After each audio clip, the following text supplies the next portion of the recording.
Anistia geral na Venezuela. Delcy Rodrigues, atual mandatária do país, admite que a Venezuela vai fazer uma anistia de todos os presos políticos desde 1999, não coincidentemente, a data em que Hugo Chávez, o líder do início da Revolução Bolivariana na Venezuela, assumiu o poder no país. O que significa isso para a Venezuela e, claro, quais são as consequências até para a finalização do helicoide, antigo centro de tour na Venezuela e que agora vai ser utilizado como uma espécie de centro esportivo e cultural.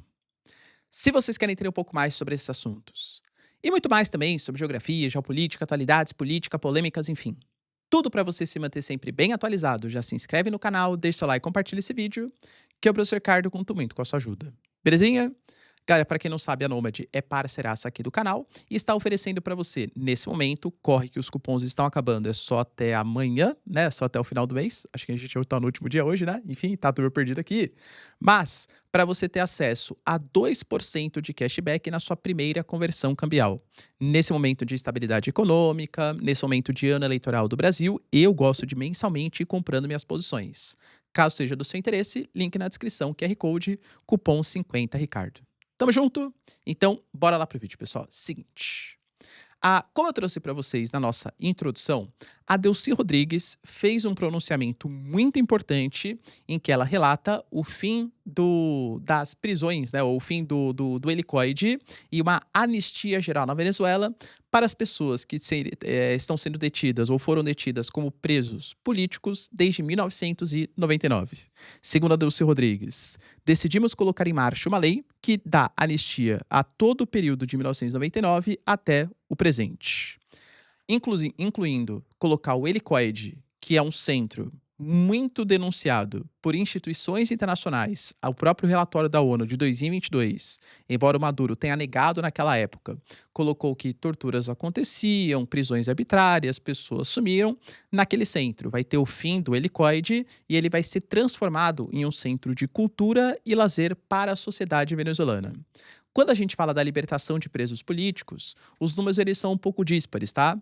A gente pega a Venezuela como Estado venezuelano, falando em quase 600 que já foram libertados, mas quando a gente pega mídias locais, mídias internacionais, fala que está na casa de uns 300, 400 as libertações, né, liberações de presos políticos.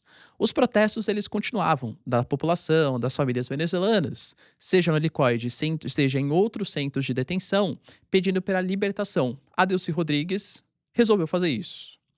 A Maria Corina Machado, que lembrando, agora também retoma os seus direitos políticos teoricamente, porque claro, né? A Maria Corina Machado, ela tinha perdido os direitos políticos justamente pelas questões que ela apoiaria a privatização da PDVSA e porque ela foi a favor das sanções americanas contra a Venezuela. E o organismo estatal venezuelano considerou que isso era uma traição à pátria. Então ela perde os direitos políticos e só não estava presa, possivelmente porque está refugiada, né? Está, enfim, escondida, sem poder, sem dar as caras ali na Venezuela. Agora, teoricamente, ela teria a sua anistia. Professor, isso é bom? Na minha concepção, isso é sensacional, claro, né? A própria Maria Corina Machado, quando deu ali as declarações, a entrevista, ela deixou muito claro que não é algo que foi feito voluntariamente, mas sim por parte da pressão dos Estados Unidos. Na minha concepção, os americanos estão fazendo isso, mais uma vez, ressalto, não porque estão muito preocupados com os presos políticos que atuam na Venezuela, mas sim porque quer que a Venezuela retome um certo grau de confiabilidade internacional para recebimento de investimentos estrangeiros. Os americanos estão desesperados para que mais empresas petrolíferas, enfim, atuem na Venezuela e as empresas já anunciaram que até atua, a Venezuela é interessante, desde que haja algum tipo de garantia de segurança jurídica, estabilidade econômica, para que não haja surpresas, porque eu vou ter que gastar aqui bilhões com a recuperação da infraestrutura, trazer mão de obra qualificada, mas os Estados Unidos está mantendo o mesmo regime bolivariano, quem garante que eles não vão nacionalizar as estruturas, nacionalizar as reservas novamente, entende? Então há preocupações com uma estabilidade econômica e democrática na Venezuela. Houve pressão clara dos Estados Unidos, o que, aliás, desmente o que a Delcy Rodrigues falou no passado recente. A Delcy Rodrigues deu uma entrevista, próxima ali, se não me engano, é o sindicato ali de algo ligado aos trabalhadores, enfim, mas deu uma entrevista colocando que a Venezuela e que ela não ia mais ficar respeitando a ordem dos Estados Unidos, que a Venezuela seria um país soberano e não ficaria respeitando ordem de terceiros. Agora, convenhamos que muito possivelmente essa libertação de presos políticos foi feito a mando, a pedido, a pressão dos Estados Unidos. Ah, professor, eu acho que foi mesmo da Delcy Rodrigues. Então, Maduro, meu Deus, era super poderoso, né? Porque o Maduro sozinho conseguia promover um tipo de estrutura de poder na Venezuela. Todo mundo continua, só Maduro saiu. Agora a Venezuela muda completamente? Para, né, galera? Óbvio que é pressão dos Estados Unidos. Mas temos que tomar cuidado também. Por quê? Como o próprio Departamento de Justiça da Venezuela colocou, nem todos aqueles presos políticos que ali estavam, necessariamente, segundo a visão do Ocidente, seriam considerados como perseguidos políticos. Como assim, professor? Se a gente voltar um pouco na história da Venezuela, bem pouquinho, tá? Ali em 1999, o Hugo Chávez, ele assume o poder porque ele tentou dar um golpe em 1992 no antigo presidente venezuelano Carlos Andrés Pérez. Ele foi preso por essa tentativa de golpe. Pouco tempo depois foi anistiado e passou a ser visto como um líder revolucionário, militar, nacionalista, tudo tal. Quando ele assume o poder, ele começa com medidas mais nacionalistas, Revolução Bolivariana, vamos romper com o imperialismo americano. E é claro que para os Estados Unidos, que tem grandes investimentos ou tinha grandes investimentos na Venezuela, isso se mostra uma preocupação. Financiado, isso não é coisa por baixo dos panos, tá? Isso é declarado. Financiado pelos Estados Unidos em 2002, há uma tentativa de golpe em que o Pedro Carmona, ele até consegue assumir durante 47 horas, perdão, quase 48 horas, só que há um contragolpe e Hugo Chávez consegue retomar o poder. Ou seja, está muito claro que os Estados Unidos não gostavam do regime bolivariano e, mais uma vez, quiseram fazer uma interferência na América Latina. Então, é necessário montar uma estrutura para a soberania da Venezuela, naquele contexto econômico, para se proteger dessa possível intervenção? Cara, claro que sim, né? Para você garantir a estabilidade e a segurança do governo. Só que daí, disso para passar a ser uma ditadura, eu acho que o Hugo Chávez e com o Nicolás Maduro exageraram demais, né? Em que sentido? O Hugo Chávez, por exemplo, ele começou a tomar medidas como reformas constitucionais. Em 2007, anunciou a redução da jornada de trabalho, novas formas de propriedade com propriedades estatais. O presidente passou a ter maior poder sobre decisões do Banco Central e decisões também das Forças Armadas. Talvez uma das reformas mais importantes tenha sido aumentar o número de juízes, no que seria mais ou menos o STF deles, né, que é o Tribunal Supremo de Justiça, e aí todos os novos juízes seriam indicados pelo atual presidente, que era o Hugo Chávez. Ou seja, a Venezuela passaria a ter uma Suprema Corte, entre aspas, com um grande número de juízes, em que a maioria foi indicada pelo regime bolivariano. Ou seja, a Suprema Corte é dominada pela Venezuela, né, pelo regime bolivariano.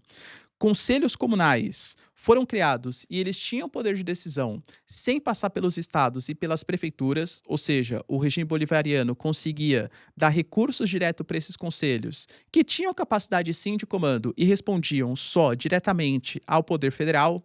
Algumas mídias foram fechadas como forma, né, de retaliação a terem apoiado o golpe de 2002. A Rádio de Caracas, por exemplo, talvez tenha sido a principal referência. Vários protestos aconteceram. Aquelas mídias que não foram fechadas tiveram que mudar sua linha editorial por pressão do governo e tudo isso utilizando a justificativa contra o imperialismo americano.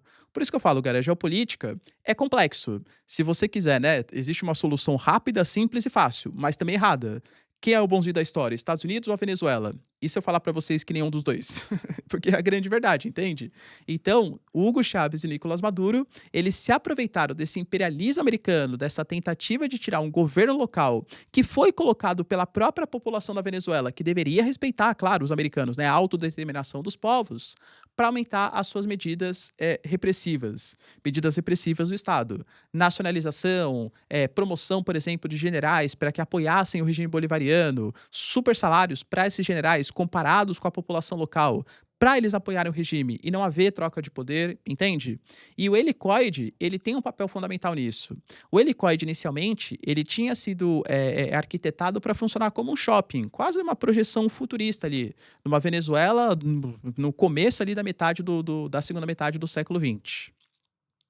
Na década de 80 já foi transformado para ser uma espécie de centro da inteligência venezuelana, algumas prisões ali aconteceram, celas, tudo tal, só que com Hugo Chávez que passou a ser o momento ali, né, do helicoide sendo utilizado como uma referência de prisões, principalmente prisões políticas, e as denúncias de tortura, enfim, né, que já começaram no governo Hugo Chávez, se aceleraram no governo Nicolás Maduro. Então é óbvio que é essencial, muito importante que o helicoide não mais funcione, que não exista mais isso, não tenha mais repressão, né? E que seja dado a anistia. A questão é que a preocupação é que talvez algum dos anistiados realmente tenham planejado golpes de Estado. Acredito que não todos, talvez a maioria não tenha, né? Mas alguns talvez realmente merecessem estar presos por terem atentado contra o Estado venezuelano e não lutado contra a ditadura da Venezuela. Eu sei que é um limite meio complicado de ser estabelecido, né? Mas acho que vocês, que são uma audiência aqui qualificada, conseguem entender o que eu tô falando. Beleza? Lembrando que os Estados Unidos têm grande interesse nessa estabilidade e fez já uma proposta para os indianos. Ô Índia, lembra que eu coloquei tarifa em vocês porque vocês estavam negociando com os russos? E se vocês, Índia, que são um baita mercado consumidor, começassem a comprar da Venezuela, sabe o que eu faço? Reduzo tarifas em relação a vocês. Então, tarifas de 25% poderão ser tirados da Índia se a Índia prometer que vai tentar não mais comprar dos russos e passar a comprar dos venezuelanos. Como quem está vendendo aos Estados Unidos e quem administra os recursos são os americanos, e eles querem passar esse ar de legitimidade, recuperação da infraestrutura, pode ser um acordo excelente para reduzir o poder dos russos e aumentar o poder dos americanos. Beleza, pessoal? Deu para entender os principais acontecimentos? Se vocês curtiram o vídeo, então, ó, já deixa o like, se inscreve no canal. Tamo junto, beijos, abraços e tchau, tchau.